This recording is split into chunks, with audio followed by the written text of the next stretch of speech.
actually am saying, but I'm gonna try again. Okay? So I seen this really moving around social media and other places yesterday, and it's this thing that says, hey, is young it says proof NBA Youngboy is blackballed by the industry.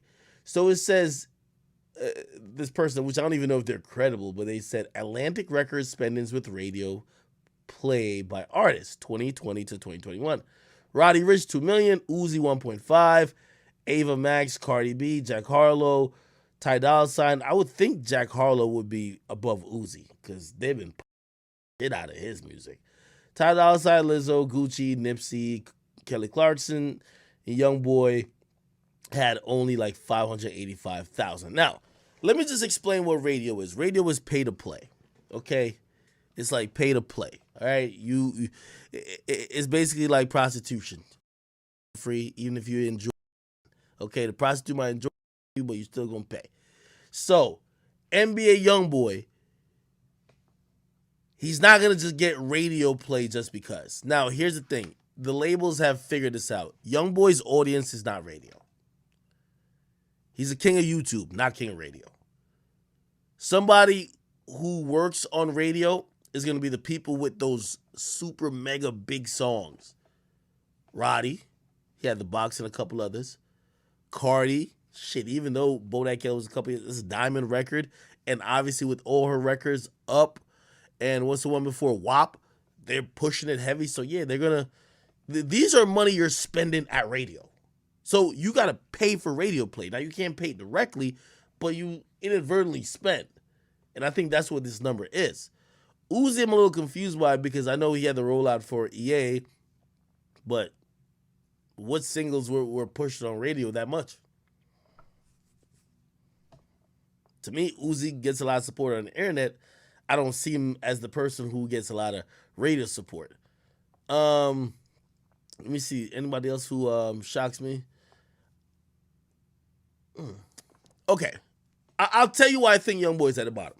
And I've talked to people within the infrastructure of Atlantic before, and this is what they've told me. Youngboy is signed to APG. APG is a subsidiary of Atlantic Records.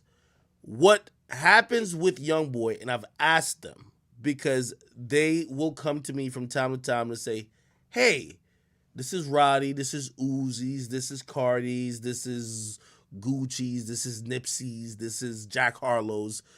New song, are you down to post it? Hey, are you down to consult or whatever? We might be a paid opportunity, whatever the case is, right? Listen, you know me, I'm mad transparent. They've never done that with Youngboy. And one time I brought it up to him, I said, how come when Youngboy have albums and he drops mad albums a year, how come y'all never do these marketing things with his projects? And they told me flat out. They said he's through APG. Youngboy's budget, his marketing budget isn't controlled by Atlantic Records. So Atlantic Records they're spending $2 million on Roddy Ricch at radio. I'm surprised it's even $500,000 for Youngboy. Basically what happens, they give Youngboy and his team the budget. Youngboy and his team don't it. They don't necessarily need it. They don't really care about it. They're lit online. You get me? So essentially, the money that would be spent on them marketing it's like Youngboy's kind of like, and I hate to draw this comparison, some of these newer artists, like imagine an X, and I know he died, God rest his soul, X, we love you. Imagine an X, imagine a Youngboy, imagine even a 6ix9ine. These are artists who are lit without needing the machine to push them. They're online lit, right? So if you are a label and you have a big marketing budget, okay, cool. Maybe if you get a song like Sad by X and you're like, oh shit, this could be a pop song. Let's put band money behind it to get it as big of a song as it could be. Cool. But then when you're working with artists like Youngboy or, again, I hate for the comparison, but still 6ix9ine, it's like these artists they're not even trying to be on that pop lane. Like, to keep it real, they're not even equipped for that. 6ix9ine is that he's smoking on their dead friends.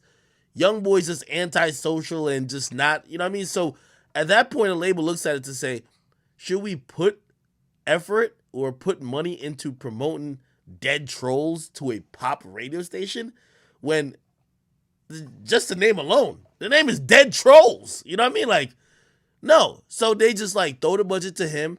Whatever he does with it, he's probably more richer than most artists. Same with even 6ix9ine. 6ix9ine would definitely be in debt a lot more because, you know, security costs a lot.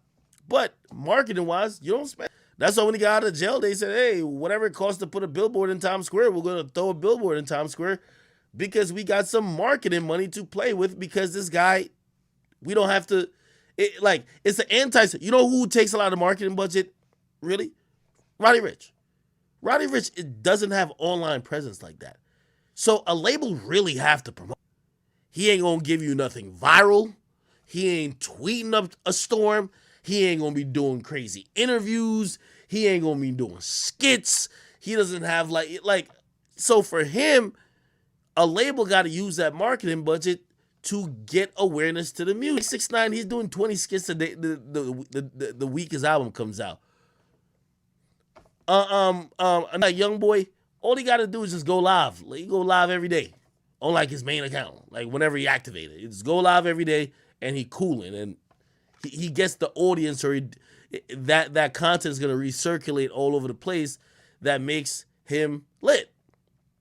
You don't need much marketing budget with those people, so that's why I think Youngboy is at the bottom of that list right there. Truth be told, so I don't think he's blackballed. If anything, and I'm sorry to bring this up in this context, but it's true. If there was any possibility of him being blackballed, it would be because of the previous stuff with him, like body slamming Jania or whatever the case is. You know what I mean? And obviously, when you're a quote unquote woman beater or is on camera, some people want to step away. But that's really corporate sponsors and stuff like that. Hip hop rappers are usually scum. So like, if you got a little murder, you got like, you know what I mean, you only beat your girl, like, you know what I mean, as long as you're not. Sometimes it's forgiven. So I think that Youngboy could and should be fine, but truth be told, Youngboy doesn't participate in the majority of things. He doesn't participate in anything for the award shows. That's why he doesn't get nominated. And if you don't really know, truth be told, there's a horse and pony show in terms of getting nominations and getting these wins. You think you're just going to show up to the Grammys and nobody ever talked to you, nobody knows you, and they'll be like, oh, and the Grammy goes to NBA Youngboy. No, I have to play ball with them. Show up to brunches, dinners, meet with their fundraiser people. Yeah, you got to do a bunch of stuff that they kind of get to know you. Like, nothing is free. You get me? When is Youngboy coming back to Instagram? I don't know. What the fuck are they spending $700,000 on Kelly Clarkson? Ew. All right. Hey, I ain't gonna lie to you. I was thinking about watching WWE